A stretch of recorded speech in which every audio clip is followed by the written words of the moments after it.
Hello, everyone. Today I have the pleasure to interview our 15th guest for 2024, Carolyn J Murphy. Carolyn is the founder and CEO of Firm Foundations Community Outreach, LLC, and it's a multifaceted organization established to aid individuals in navigating the aftermath of trauma. And as a survivor and overcomer of childhood and post-childhood trauma, she understands the ebbs and flows of navigating trauma. Thus, the inspiration behind her book, God, Why Did You Save Me? Caroline's goal is to help individuals shift their mindset concerning their trauma, showing them how to unshackle from the past, but also how to use it as a stepping stone into a life of freedom. As a mindset coach, she can help individuals phase through wholesomeness and connect them with the resources that they need. Caroline holds a BA in organization leadership and is currently pursuing an MBA. She is also a Tennessee, I believe, right? Certified peer recovery specialist. When she's not helping others, you will find her enjoying cruises, listening to music, taking long walks in the park, watching action and drama and comedy movies, because she absolutely loves to laugh. She thoroughly enjoys stand-up comedy. Caroline will share a little bit about her background, how she became a Christian, and then she will go on discussing the topic for today, which is I Broke Up with Fear. And I love this title. My first question to you is, can you share a little bit about your background? How did you become a Christian? How and when did you feel the need that you needed to change and why? Well, ever since I was a little girl, I knew that I loved the Lord. My grandmother raised me because my parents were 16 when they had me. So my mom was a single parent. And so me living with my grandmother, or we would go to church. And I just remember standing there in the pews, just singing my little heart out to the Lord. And but all the while going through the trauma that I was going through. As time passed, I think I lived with my grandmother until I was like 13, and then my mom moved here to Memphis, and then she summoned for me. At that point, church was sporadic, and when you live with a lot of unresolved trauma, you can be triggered in so many different ways. So oh my gosh, not until I say at least my late 20s, when I realized that my life was just in shambles and that I needed something more than what I was pacifying myself with. So when you experience trauma, you gravitate to things and people that you think is going to help fill you up, make you better. And that's what I did. And so by the time I had my two sons, I was close to 30, and it was like, this is just not it. I was still feeling empty inside. The more and more I trotted along in life, the more empty I felt. And at that point, I had to start prioritizing God. That was the issue. I never prioritized him. And at that point, the Lord led me to a church that was Pentecostal Apostolic. And that's where I received the Holy Spirit. And the Lord began to do spiritual surgery on my heart. Thank you for sharing your testimony. My next question to you is, what is fear and why does it have such a strong effect on a person? So much so that it can stop the person from personally growing. So according to the Merriam-Webster dictionary, fear is a painful emotion or a passion excited by an expectation of evil or the apprehension of impending danger that also creates anxious feelings in us. When we experience fear, we tend to use negative language in an attempt to convince ourselves that the fear that we are experiencing has a control on us. So, with this being said, the topic for today is I broke up with fear. Can you Mhm. share? Can you share what causes fear and why does fear have such a stronghold on a person, and what is it about fear that causes this overwhelming feeling on the person that is experiencing it? And in addition, can you also give an example of what is an irrational fear versus rational fear? Viewers can understand more in depth what behaviors are associated with fear that and also the behaviors that fear brings to the person. Okay. Well, fear is, another emotion or a feeling that is normal. There is healthy fear. There's bad fear. The healthy fear is, when you feel like you're in danger. So it triggers your flight or fight mode. And so that's the healthy fear. And I don't want people to think that fear is just overall negative. It's not. Mhm. Um, but but one of the issues we have, a lot of us don't want to feel. Some of us we just want to numb ourselves. But the chronic fear, that's the issue. And the Mhm. chronic fear weighs on your mental health as well as your spiritual life, because we know that the Bible tells us that God did not give us the spirit of fear. And he wasn't talking about the regular fear. He was talking about that fear that stops you in your tracks. He's talking about that fear that prevents you from being obedient to the word. Because the thing is, the Lord will give us instructions to do certain things. Mhm. But if you're not working on your fear, that fear will keep you from being obedient to God. That's the fear that he does not want us to have. That's the fear he's speaking of in the word. Um, so when it comes to fear, it was important for me to break up with fear, that chronic fear that weighed on my mental health, that eroded or didn't allow me to cultivate my relationship with the Lord. Breaking up with fear allowed me to start shifting my focus from the problem to God. Mhm. Breaking up with fear allowed me to take the journey, to start the journey of trusting God and believing what he says about who I am.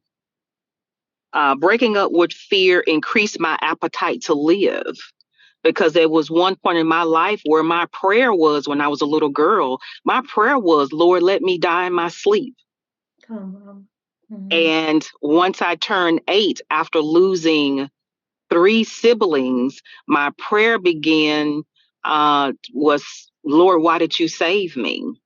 Because when I was 8 years old, and I was in charge of my younger siblings, because my mama had her own trauma that she was dealing with. And I didn't know this until my early 40s.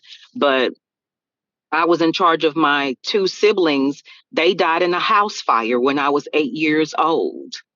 Oh, wow. So after that horrific incident or accident, my prayer shifted from from Lord, let me die in my sleep, to why did you save me? And a lot of people, and that's the name of my book, God, why did you save me? And a lot of people who look at the title, they automatically think it's the soul's salvation, but that's Mhm. not it. It was me asking God, why did you save me out of the fire when you could have just let me die in it? But he took my sister and brother instead. Breaking up with fear gave me the strength to Mhm. desire to move outside of my comfort zone, to even discover that I have a purpose. Mhm. Breaking up with fear helped me to realize, despite what happened to me, it doesn't define me or my future. And breaking up with fear gave me the voice that said that my story and my life mattered. So if you are battling fear, you have to go to the root of it. And going to the root of it is you have to do that with the Lord, and you have to do that with therapy. I know that a lot of people are against therapy, but to face those horrific things that we've experienced in our life, you can't do those things alone. You can't even do those things with family members if they're not trained as a therapist or a counselor. I mean, you're really just wasting your time. You're really wasting your time, because when you're facing your trauma, that's dirty work. That trauma is an open wound, and there's a difference between a wound and a scrape. A wound is a deep hole, and we have deep holes in our souls, in our hearts, of people and things that have really hurt us.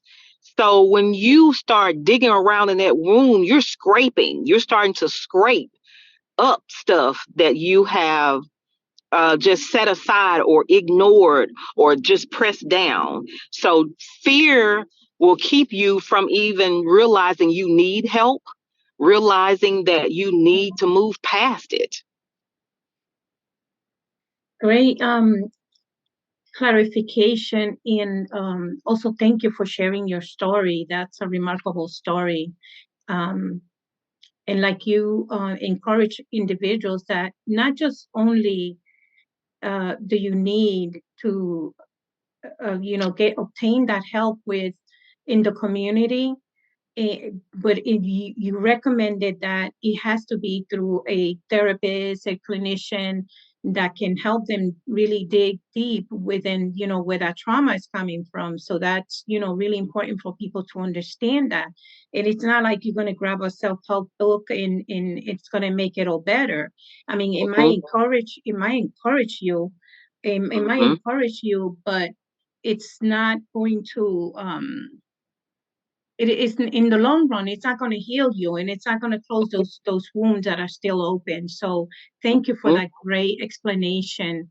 And my other question was going into that spiritual healing part.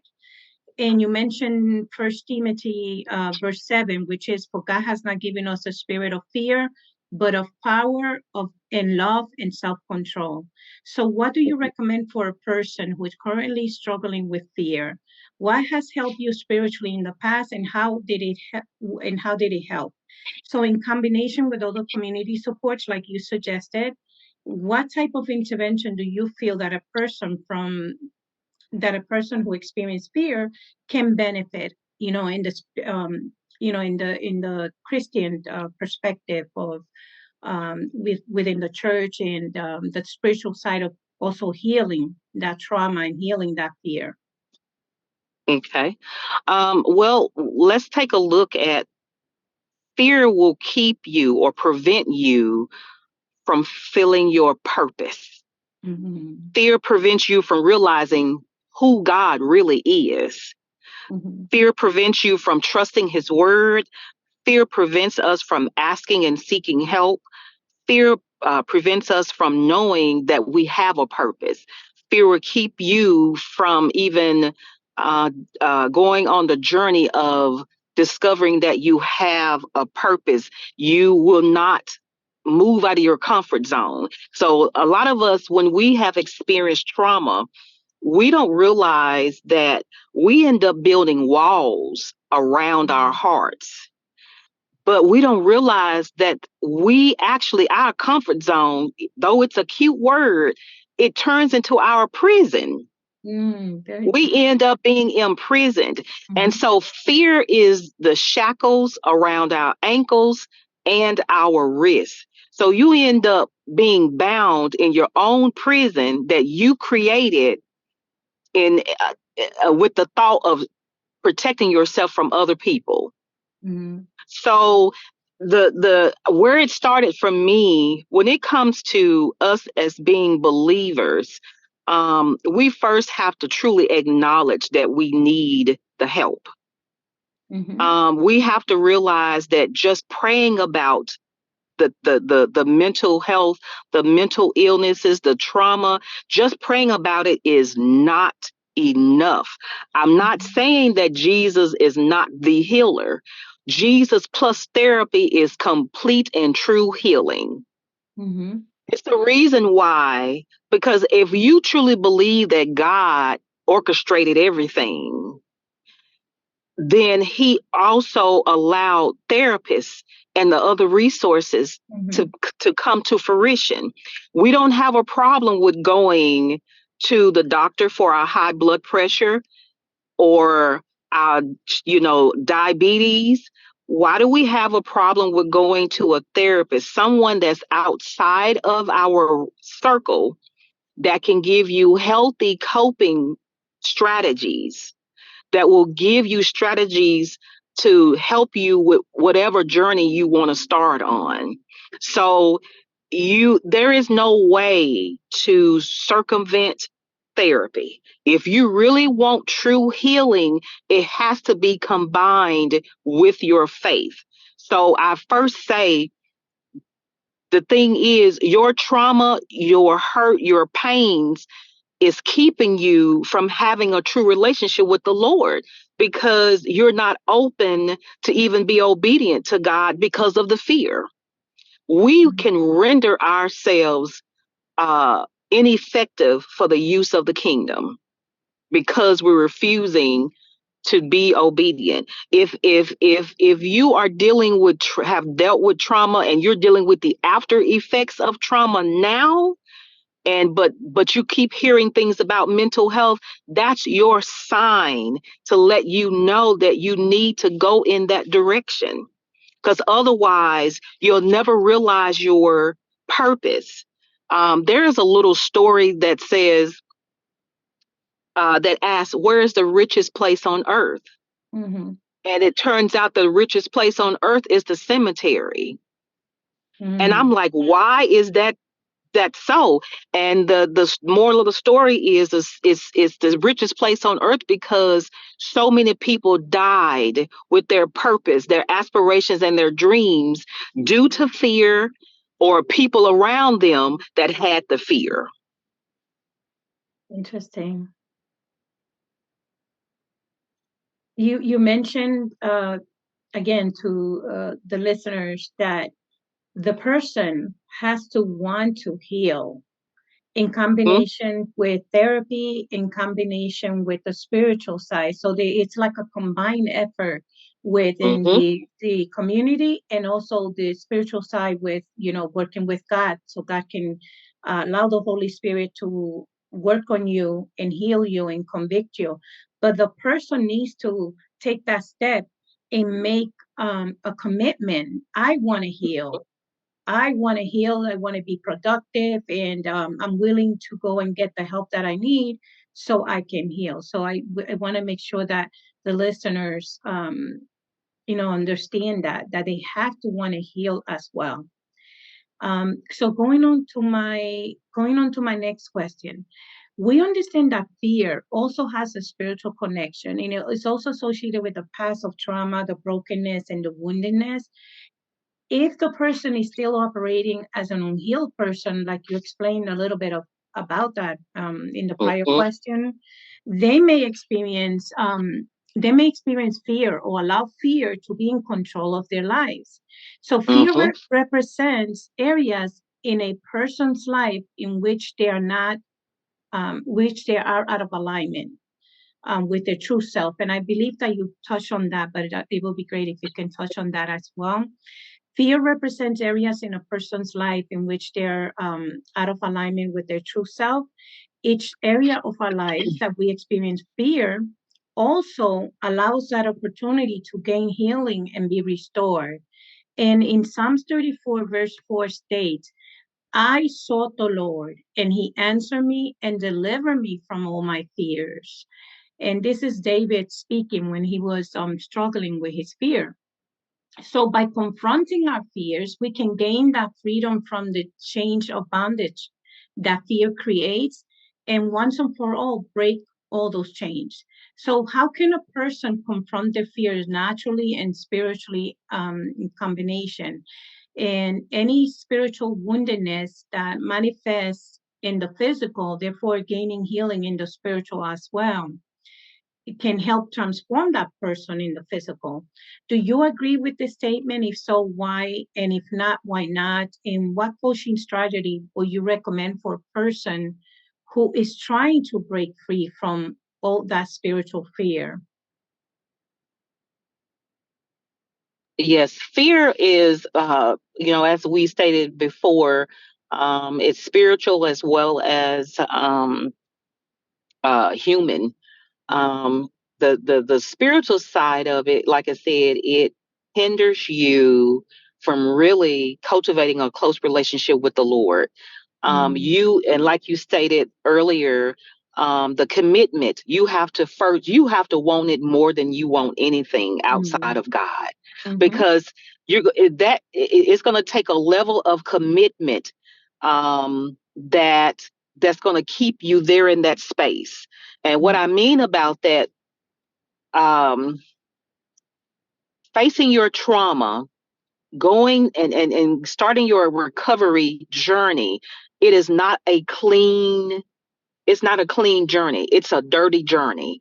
And I mhm, mean that because you're digging in your wounds. You're going to bring up stuff that you probably have forgotten.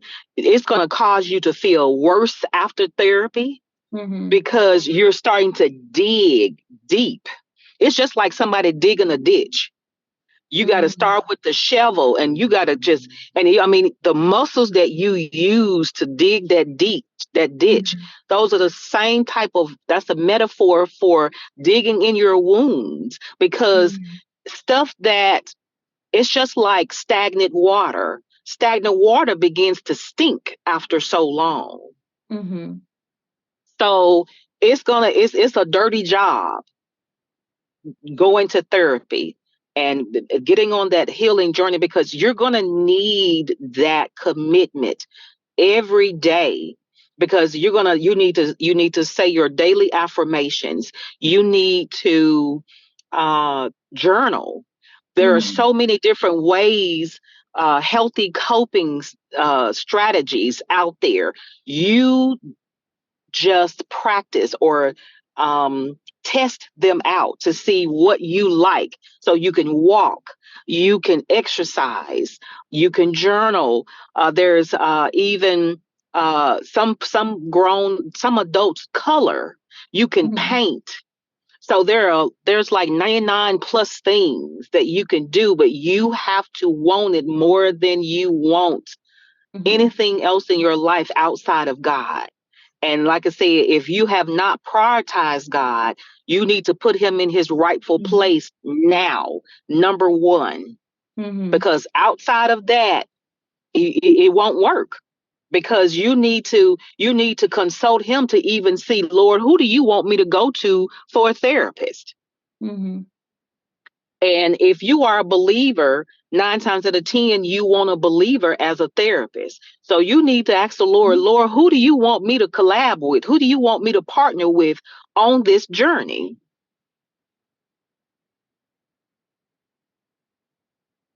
That's a great suggestion and great explanation that you gave.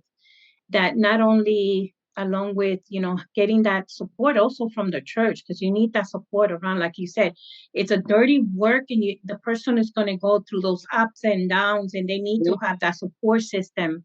It could be family, it could be people from church, or maybe a support group as well in combination with the therapist.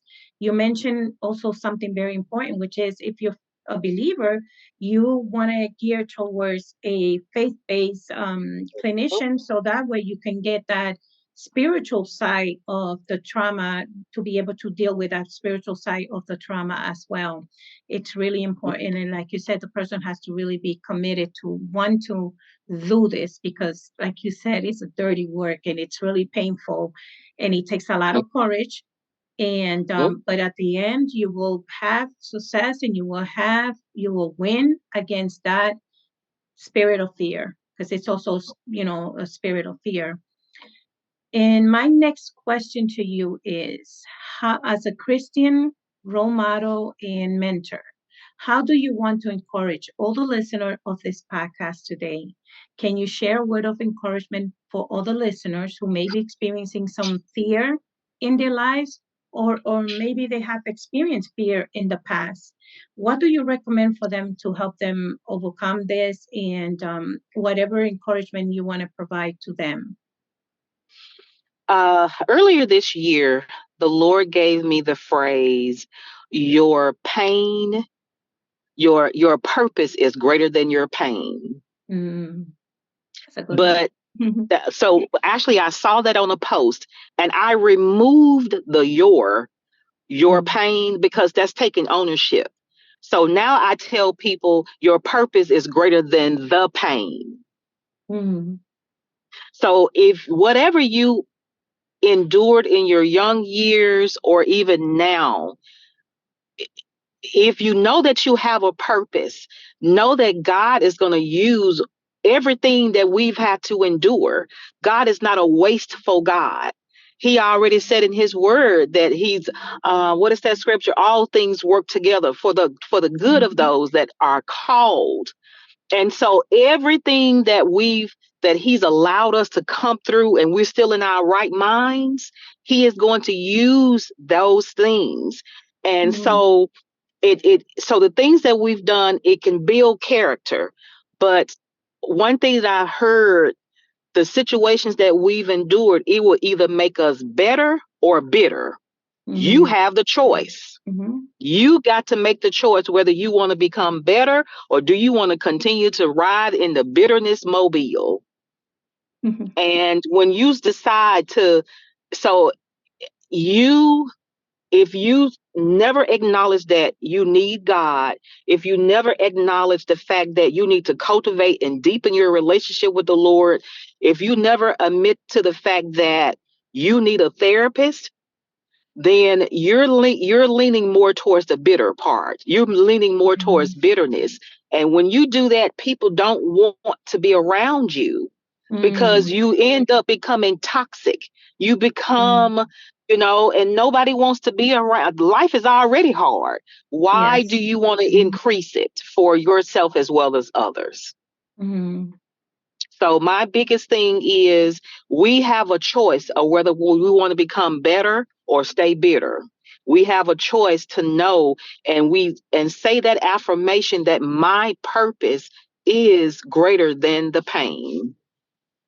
great, great words of encouragement. Like you said, you don't want to stay bitter. You want to work in that, you to gain that freedom and be released and be delivered from that spirit of fear and that trauma that keeps you not experiencing the growth that you need, that you deserve, because everybody deserves to be free and everybody deserves to be healthy. So thank you for those words of encouragement. Thank you. It's greatly appreciated.